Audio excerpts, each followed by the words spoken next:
ये कहानी एक खूबसूरत से आशियाने की है, जहाँ कई सारे पशु पक्षी अपना जीवन बसर कर रहे थे। उसी आशियाने में एक टोनी नामक चिड़िया, जो अपने पति भोलू चिड़े के साथ एक छोटे से घोंसले में रहती थी। भोलू चिड़ा और टोनी चिड़िया के विवाह को कई वर्ष हो गए थे, पर अब तक उन्हें संतान का सुख प्राप्त नहीं हुआ था। एक दिन टोनी चिड़िया अपने घोंसले में बैठी हुई थी, तभी उसके पास पड़ोस वाली एक नीलू तोती आती है। अरे चिड़िया बहन, कैसी हो आप? क्या बताएं तोती बहन, इस जंगल के हर पक्षी को संतान का सुख प्राप्त हो गया है। केवल मैं ही एकमात्र ऐसी पक्षी हूँ जिसे अब तक संतान का सुख प्राप्त नहीं हुआ है। मैंने संतान की खुशियों के लिए कितना संघर्ष किया है, पर अब तक मुझे संतान की खुशियाँ ही नहीं मिली। अब तो लगता है कि मुझे जीवन भर ऐसे ही रहना होगा। शायद हमारे भाग्य में ही संतान का सुख नहीं लिखा है। चिड़िया बहन समझो, अब आपकी ये समस्या दूर हो गई। मेरे पास एक ऐसा उपाय है जिससे आपको भी संतान का सुख प्राप्त हो सकता है। कैसा उपाय तोती बहन? चिड़िया बहन, मैंने एक बार किसी पक्षी से सुना था कि हमारे जंगल के बाहर जो पहाड़ी इलाका है ना, उस पहाड़ में एक ऐसा पौधा लगा हुआ है जिस पर कई सारे फूल लगते हैं। कहा जाता है कि जो कोई पक्षी उस फूल को खा लेता है, उसे संतान का सुख प्राप्त हो जाता है। अब इस बात में कितनी सच्चाई है ये तो मुझे नहीं पता, पर आपने अब तक इतनी जगह जाकर कोशिश की है, तो एक बार वहाँ भी जाकर आइए। हो सकता है आपकी बरसों की इच्छा वहाँ जाने से पूरी हो जाए। क्या? अगर ऐसा है तोती बहन, तो मैं उस पहाड़ पर जरूर जाऊंगी और उस पौधे पे लगे फूल भी खाऊंगी। क्या पता मेरे वहाँ जाने से सच में मुझे संतान का सुख मिल जाए। अच्छा चिड़िया बहन, अब मैं चलती हूँ, मुझे बहुत से काम करने हैं। इतना कहकर नीलू तोती टोनी चिड़िया के घोंसले से बाहर आ जाती है और वहीं डाली पर बैठ जाती है। डाली पर बैठते ही वो नीलू तोती एक भयानक चुड़ैल कोयल पक्षी के अवतार में आ जाती है। आखिर मैंने इस चिड़िया को अपने जाल में फंसा ही दिया। अब ये चिड़िया जरूर मेरी उस पहाड़ी इलाके में आएगी। वो चुड़ैल कोयल ने टोनी चिड़िया की पड़ोसी नीलू तोती का रूप धारण करके टोनी चिड़िया को उस पहाड़ पर आने के लिए बहका दिया था। इतना करके वो चुड़ैल कोयल वहाँ से उड़कर चली जाती है। थोड़े समय बाद भोलू चिड़ा अपने घोंसले में आता है। तभी टोनी चिड़िया अपने पति भोलू चिड़े को वो सारी बात बताती है जो उस चुड़ैल कोयल ने नीलू तोती का रूप धारण करके टोनी चिड़िया को कही थी। टोनी, ये तो बहुत ही अच्छी बात है। अगर ऐसा है तो हमें अभी ही उस पहाड़ पर जाना होगा। टोनी चिड़िया और भोलू चिड़ा दोनों मिलकर जंगल के बाहर उस पहाड़ी इलाके में चले जाते हैं। वहाँ चारों ओर सन्नाटा छाया हुआ था। वहाँ न कोई पौधा था, न कोई फूल थे। अरे टोनी, जैसे तुमने मुझे बताया था वैसा तो यहाँ कुछ भी नहीं है। यहाँ ना तो कोई पौधा है ना कोई फूल है। यहाँ तो हर तरफ पहाड़ ही पहाड़ हैं। ऐसे कैसे हो सकता है? वो तोती बहन मुझसे झूठ क्यों बोलेगी? चलो टोनी, हमें इन बेवजह की बातों पर विश्वास नहीं करना चाहिए। चलो हम अपने घोंसले में चलते हैं। दोनों जैसे ही वहाँ से उड़ने लगते हैं, तभी दोनों को कई सारे बच्चों की रोने की आवाज आती है। बच्चों की ये आवाज सुनकर टोनी चिड़िया और भोलू चिड़ा वहीं रुक जाते हैं। टोनी, क्या तुम्हें भी बच्चों के रोने की आवाज आ रही है? हाँ, मुझे भी किसी पक्षी के बच्चे की रोने की आवाज आ रही है, पर यहाँ तो कोई दिखाई ही नहीं दे रहा। फिर ये आवाज कहाँ से आ रही है? दोनों वहीं आसपास तलाश करते हैं। तभी टोनी चिड़िया और भोलू चिड़े को एक बड़े से पहाड़ के नीचे चुड़ैल कोयल के 12 चुड़ैल और भूतिया बच्चे दिखाई देते हैं, जो ज़ारों कतार रो रहे थे। अरे बाप रे, ये तो सारे भूतिया चुड़ैल बच्चे हैं। टोनी, भागो यहाँ से। दोनों जैसे ही वहाँ से भागने लगते हैं, तभी वही चुड़ैल कोयल वहाँ प्रकट होती है और वो एक जाल फेंकती है, जिसमें टोनी चिड़िया और भोलू चिड़ा दोनों अटक जाते हैं। दोनों उस जाल से निकलने की बहुत कोशिश करते हैं, पर वो उस जाल से निकल नहीं पाते। इतना फड़फड़ाने से कोई फायदा नहीं पक्षियों, तुम दोनों अब इस जाल से निकल नहीं पाओगे। अरे बाप रे, ये तो एक चुड़ैल कोयल है। हाँ, मैं एक चुड़ैल कोयल हूँ और ये सारे बच्चे मेरे ही हैं। तुमने हमें क्यों पकड़ रखा है? अरे हमने तुम्हारे बच्चों को कुछ नहीं किया, छोड़ दो हमें। क्या कहा? छोड़ दूं तुम्हें? अरे बड़े मुश्किल से तो मैंने इस चिड़िया को जाल में फंसाकर तुम दोनों को यहाँ आने पर मजबूर किया। जाल में फंसाते हुए? हाँ, वो तोती मैं ही थी। मैंने इस तोती का रूप धारण करके तुम्हें इस पहाड़ की झूठी बात कहकर तुम्हें यहाँ आने पर मजबूर किया। क्या? पर तुमने हमारे साथ ऐसा क्यों किया? हमने तुम्हारा क्या बुरा किया है? पिछले 100 सालों से मैं और मेरे बच्चे भूखे हैं। हमने आज तक किसी पक्षी का शिकार नहीं किया क्योंकि मुझ में इतनी शक्ति नहीं थी कि मैं किसी पक्षी के पास जाकर उसे मारूं या उसे पकड़कर यहाँ ले आऊं। मैंने जंगल के हर पक्षी को न जाने कैसे कैसे बहाने झूठी बातें बताकर उन्हें इस पहाड़ी पर आने के लिए मजबूर किया था, पर कोई पक्षी मेरे जाल में नहीं फंस पाया था। फिर एक दिन मैंने तुम्हें देखा। उसी समय मैंने ये ठान लिया था कि मैं तुम्हें ही अपना शिकार बनाऊंगी। तभी भोलू चिड़ा तो छोटे पत्थर को अपने हाथ में लेता है और उन्हें जोर से एक दूसरे से टकराता है, जिसकी वजह से उसमें से आग निकल आती है और वो जाल पूरा जलने लग जाता है। जाल के जलते ही टोनी चिड़ा और भोलू चिड़ा उस जाल से निकल जाते हैं और भोलू चिड़ा उस जलते हुए जाल को उस चुड़ैल कोयल के ऊपर फेंक देता है। वो चुड़ैल कोयल बुरी तरह से जलने लग जाती है। देखते ही देखते वो चुड़ैल कोयल वहीं जलकर भस्म हो जाती है।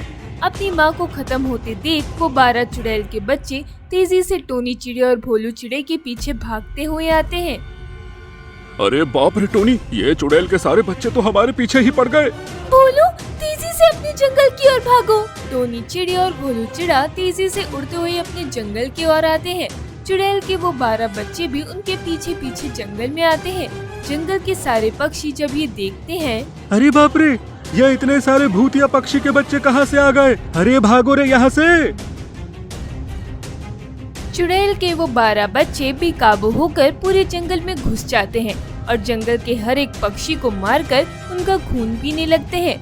थोड़े समय में ही वो चुड़ैल के 12 बच्चे जंगल के पूरे पक्षियों का खात्मा कर देते हैं। अब बस टोनी चिड़िया, भोलू चिड़ा और कालू कौवा, ये तीनों पक्षी ही पूरे जंगल में जीवित बचे थे। उन 12 चुड़ैल के बच्चों ने तीनों को चारों ओर से घेर रखा था। अरे कहाँ फंस गया रे मैं? ये इतने सारे पिल्ले अचानक से कहाँ से आ गए? टोनी अब क्या करें? इन भूतिया बच्चों ने तो जंगल के सारे पक्षियों को जान से मार दिया। लगता है अब हमारा बचना भी नामुमकिन है। कोई तो रास्ता होगा इन भूतिया बच्चों को मारने का। मुझे क्षमा कर दो भूतिया बच्चों, मुझे मत मारना। अरे मैं तो तुम्हारे पिता जैसा हूँ ना, मुझे मत मारो बच्चों। हाँ कौवे भाई, इस तरह गिड़गिड़ाने से कोई फायदा नहीं है। ये सारे चुड़ैल कोयल के बच्चे हैं और ये सारे भूतिया बच्चे 100 सालों से भूखे हैं। ये हमें नहीं छोड़ने वाले। हाँ 100 सालों से? ये इतने इतने बच्चे 100 साल के हैं? अरे बाप रे, इसका मतलब ये हमारे पिता के नहीं पर पिता के उम्र के हैं। कोई तो रास्ता होगा यहाँ से निकलने का। तभी टोनी चिड़िया को जमीन पर मिट्टी दिखाई देती है। टोनी चिड़िया भोलू चिड़े और कालू कौवे को इशारा करती है और तीनों मिलकर तेजी से नीचे झुकते हैं और उन सारे भूतिया 12 बच्चों की आंखों में वो मिट्टी फेंक देते हैं, जिसकी वजह से उन भूतिया बच्चों को कुछ दिखाई नहीं देता। तभी तीनों पक्षी मिलकर तेजी से उड़कर वहाँ से भाग जाते हैं और एक नए जंगल में चले जाते हैं। अंडों से निकली चुड़ैल। ये कहानी एक खूबसूरत से आशियाने की है जहाँ कई सारे पशु पक्षी अपना जीवन बसर कर रहे थे। उसी आशियाने में एक भयानक चुड़ैल चील का साया था जो हर रोज रात के समय जंगल में आती थी और पक्षियों को गहरा नुकसान पहुंचाती थी। उस चील चुड़ैल के कहर से आशियाने के सारे पक्षी बेहद समस्या में पड़ चुके थे। उस चुड़ैल चील से कैसे छुटकारा पाए, यही सब उपाय निकालने के लिए एक दिन आशियाने के सारे पक्षी एक स्थान पर जमा होते हैं। पक्षियों, इस चुड़ैल चील का कहर तो हमारे आशियाने में कुछ ज्यादा ही बढ़ता जा रहा है। हमें तुरंत उस चुड़ैल चील का कुछ करना होगा, वरना हम सारे पक्षियों की जान खतरे में पड़ सकती है। अरे चिड़िया बहन, वो चुड़ैल चील बहुत खतरनाक चुड़ैल है। उसका सामना करना हम आम पक्षियों की बस की बात नहीं है। हमें कुछ तो करना होगा ना कौवे भाई, हम ऐसे हाथ पे हाथ धरे बैठे तो नहीं रह सकते ना। पक्षियों, आज रात हम सारे पक्षी इस आशियाने के हर पेड़ पर छुपके बैठे रहेंगे और अपने अपने हाथों में एक एक लकड़ी रखेंगे और जब वो चुड़ैल चील हमारे इस आशियाने में आएगी तब हम अपने हाथ में रखी वो लकड़ियों को एक साथ जला देंगे और वो जलती हुई लकड़ियाँ उस चुड़ैल चील के ऊपर फेंक देंगे। ऐसा करने से वो चुड़ैल चील वहीं जलकर भस्म हो जाएगी और हम सब पक्षी उस चुड़ैल चील के कहर से बच जाएंगे। आशियाने के सारे पक्षियों को टुनटुनी चिड़िया का ये उपाय बहुत अच्छा लगता है। रात का समय सारे पक्षी आशियाने के अलग अलग पेड़ पर जाकर छुप जाते हैं और अपने अपने हाथों में एक एक लकड़ियाँ लेते हैं। थोड़े समय बाद जब अंधेरा गहरा होता जाता है तब वो चुड़ैल चील आशियाने में प्रकट होती है। आज तो यहाँ कोई दिखाई नहीं दे रहा। चलो मैं अपना शिकार ढूंढकर अपनी भूख मिटाती हूँ। वो चुड़ैल चील आशियाने में घूमने लगती है। ये देखकर सारे पक्षी अपने हाथ में रखी वो लकड़ियों को जलाते हैं और सब एक साथ वो सारी जलती हुई लकड़ियाँ उस चुड़ैल चील के ऊपर फेंक देते हैं, जिसके बाद वो चुड़ैल चील पूरी तरह से जलने लग जाती है। अरे बचाओ मुझे। तुझे कोई नहीं बचाएगा चुड़ैल चील। तुमने इतने दिनों से हम सारे पक्षियों के नाक में दम कर रखा था। आज तो तेरा सर्वनाश हम सारे पक्षियों के हाथ ही होना है। इतना खुश होने की जरूरत नहीं है पक्षियों। देखना मैं एक दिन जरूर आऊंगी और जब मैं इस आशियाने में आऊंगी ना, उस समय तुम सारे पक्षियों में से एक भी पक्षी जीवित नहीं रहेगा। मैं तुम सबको मारकर तुम्हारा खून पी जाऊंगी। पहले अपने आप को तो बचा ले चुड़ैल चील, बाद में हमें मारने की बात करना। वो चुड़ैल चील सारे आशियाने के पक्षियों के सामने जलकर वहीं खत्म हो जाती है। ये देखकर सारे पक्षी बेहद खुश हो जाते हैं और सब खुशी खुशी अपने घोंसले में जाकर सो जाते हैं। अगले दिन सवेरे भोलू तोता अपनी पत्नी से कहता है, अरे मीनी, तुम्हें पता है आजकल में हमारे अंडों से बच्चे निकल आएंगे। इतने वर्षों का हमारा सपना अब बहुत जल्दी पूरा होने वाला है। जी आपने सही कहा है, इतने वर्षों की हमारी अधूरी खुशी अब पूरी होने जा रही है। दोनों पति पत्नी बातें कर रहे थे, तभी तोता के एक अंडे में अचानक हलचल होती है और उस अंडे का ऊपरी परत फूट जाता है। ये देखकर दोनों तोता खुश होने लगते हैं। अरे देखो देखो, हमारा एक बच्चा अंडे से बाहर आ रहा है। तभी उस अंडे से वही भयानक चुड़ैल चील निकल आती है, जिसे देखकर दोनों तोते के होश उड़ जाते हैं। अरे बाप रे जी, ये अंडे से ये चुड़ैल चील कैसे निकल आए? इसे तो हम सबने मार दिया था ना। मैंने कहा था ना तुम सारे पक्षियों से, मैं लौटकर जरूर आऊंगी। अब मैं इस आशियाने का नक्शा ही बदल दूंगी। अरे मीनी भागो यहाँ से। दोनों तोते वहाँ से भागने लगते हैं। तभी वो चुड़ैल चील उन दोनों को पकड़कर वहीं मार देती है और उनका खून पीकर उन दोनों तोते को वहीं घोंसले में फेंक देती है। चलो, दो पक्षी तो मौत के घाट उतर गए, अब दूसरे पक्षियों की बारी है। वो चुड़ैल चील वहाँ से उड़कर चली जाती है। तभी कालू कौवा भोलू तोते के घोंसले में आता है। वो जब दोनों तोते को ऐसी अवस्था में देखता है तो वो दौड़कर आशियाने के सारे पक्षियों को बुलाता है। ये देखकर सारे पक्षी आश्चर्यचकित हो जाते हैं। अरे ये सब कैसे हो गया? ये दोनों तोते को किसने मारा? अरे अरे, अब तो उस चुड़ैल चील का भी सर्वनाश हो गया है। फिर ये दोनों तोते को किसने मारा? कहीं हमारे आशियाने में कोई चुड़ैल तो नहीं आ गई? अरे ऐसा ना बोली कौवे भाई, पहले ही एक चुड़ैल ने हमारे नाक में दम कर रखा था, अब ये दूसरी चुड़ैल।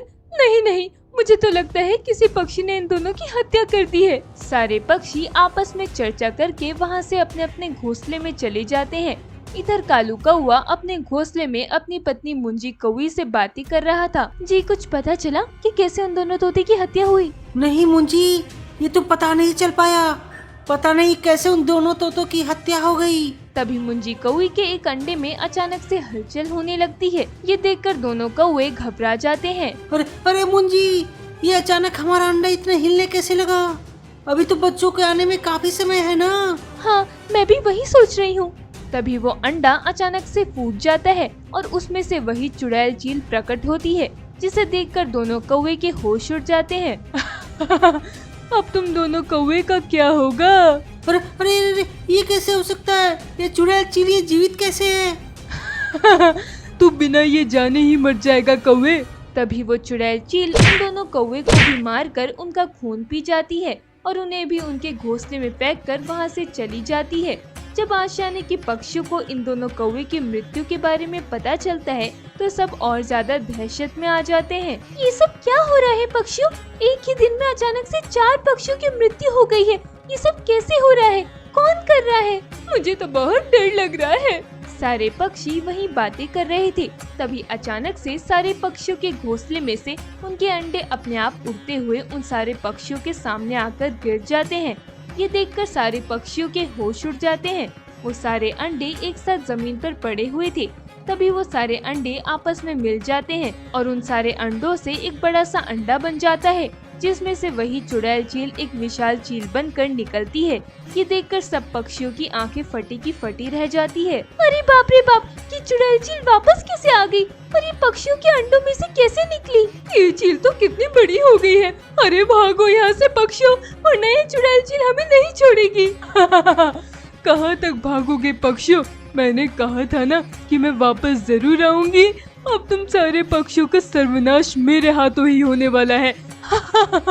सारे पक्षी इधर उधर भागने लगते हैं। वो चुड़ैल चील एक एक पक्षी को पकड़ती जाती है और उन्हें खा जाती है। इसी तरह वो चुड़ैल चील सारे आशियाने के पक्षियों को पकड़कर खा जाती है। बस टुनटुनी चिड़िया अकेली ही जीवित बची हुई थी। अरे बाप रे, इस चुड़ैल चील ने तो सारे पक्षियों को खा लिया। बस मैं अकेली ही बची हूँ। अब मेरा क्या होगा? कैसे भागूं मैं यहाँ से? अब तेरा क्या होगा चिड़िया? तेरे आशियाने के सारे पक्षियों को तो मैंने खा लिया। अब तू कहाँ जाएगी? तभी टुनटुनी चिड़िया एक मधुमक्खी के छत्ते को देखती है और सीधा उस मधुमक्खी के छत्ते पर जाकर चिपक जाती है। ऐसा करने से सारे मधुमक्खियाँ हड़बड़ा जाते हैं और वो उस चुड़ैल चील को काटने लगते हैं। चुड़ैल चील अपने शरीर से उन मधुमक्खियों को हटाने में लगी थी। तभी टुनटुनी चिड़िया तेजी से उस आशियाने से उड़कर चली जाती है। इसी तरह टुनटुनी चिड़िया ने अपनी जान उस चुड़ैल चील से बचाई।